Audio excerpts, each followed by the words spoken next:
పాక్ కనుసన్నల్లో మళ్లీ terror launch ప్యాడ్లు సిద్ధమవుతున్నాయి. అవకాశం దొరికితే బోర్డర్ దాటేందుకు సరిహద్దుల్లో టెర్రరిస్టులు గుంట నక్కల్లా కాచుకుని కూర్చున్నారు. పహల్గాం తరహా ఉగ్రదాడికి పాక్ ఉగ్రవాదులు పన్నాగాలు పన్నుతున్నారనే అనుమానాల నేపథ్యంలో మన భూభాగంలోకి పీఓకే మహిళ చొరబాటు ఎన్నో ప్రశ్నలు లేవనెత్తుతోంది. ఆపరేషన్ సింధూర్లో ఉగ్ర శిబిరాలు ధ్వంసమైన పాక్ విషం కక్కుతూనే ఉంది. ఢిల్లీ బాంబుదాడి వెనుక కుట్రను ఛేదించినా ఏదో రూపంలో విరుచుకుపడేందుకు ఉగ్రవాదం కాచు కూర్చుంది. ఢిల్లీ బాంబు పేలుడు దర్యాప్తులో తీగలాగితే కాశ్మీర్లో డొంక కదిలింది.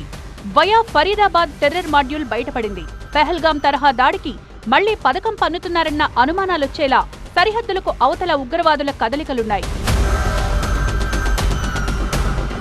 ఆపరేషన్ సింధూర్ పాక్ గడ్డని అడ్డాగా చేసుకున్న ఉగ్రవాదుల వెన్ను విరిచింది.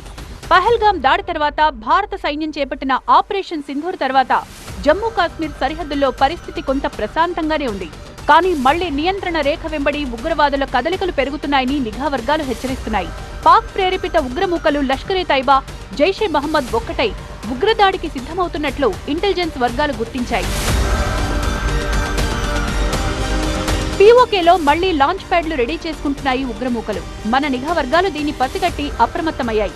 ఇదే సమయంలో నియంత్రణ రేఖ వెంబడి జమ్మూ కాశ్మీర్ సరిహద్దుల్లోని పూంచ్ జిల్లాలోకి అక్రమంగా ప్రవేశించింది పాక్ ఆక్రమిత కాశ్మీర్కు చెందిన ఓ మహిళ. సైన్యం అదుపులోకి తీసుకున్న 35 ఏళ్ల షెహనాజ్ అఖ్తర్ తండ్రితో గొడవపడి ఇంట్లో నుంచి వచ్చేసినట్లు చెప్తోంది. అనుకోకుండా భారత్లోకి ప్రవేశించిందా, ఉద్దేశపూర్వకంగా వచ్చిందా అనే కోణంలో సైన్యం దర్యాప్తు చేస్తోంది.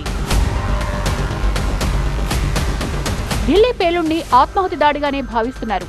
ఫరీదాబాద్ మెడికల్ కాలేజీకి చెందిన కొందరు డాక్టర్లు ఉగ్రవాదులుగా మారారని తెలిసి అంతా షాక్ తిన్నారు. కశ్మీర్లోని కొన్ని ఆసుపత్రులను టెర్రర్ డెన్లుగా మార్చినట్లు గుర్తించారు. అందుకే దేన్ని తేలిగ్గా తీసుకోవడం లేదు నిఘా వర్గాలు. పాకిస్తాన్కు చెందిన జైషే మహమ్మద్ ఉగ్రవాద సంస్థ మహిళా విభాగాన్ని ఏర్పాటు చేసింది. జిహాదీలుగా మార్చి భారత్లో దాడులకు ప్రయత్నిస్తున్నట్లు నిఘా నివేదికలొచ్చాయి. ఈ సమయంలో పీఓకే వద్ద మహిళ దేశంలోకి చొరబడ్డంతో భద్రతా దళాలు అప్రమత్తమయ్యాయి. సెప్టెంబర్ నెల నుంచి చొరబాట్లు, గూఢచర్యం, సరిహద్దు లాజిస్టిక్స్ కార్యకలాపాలను ఉగ్రవాద సంస్థలు గణనీయంగా పెంచినట్లు వెలుగులోకొచ్చింది. లష్కరే తైబా, జైషే మహమ్మద్ ఉగ్ర సంస్థల యూనిట్లు ISI, Pakistan special services group సాయంతో కశ్మీర్లోకి ప్రవేశించాయని నివేదికల్లో వెల్లడైంది.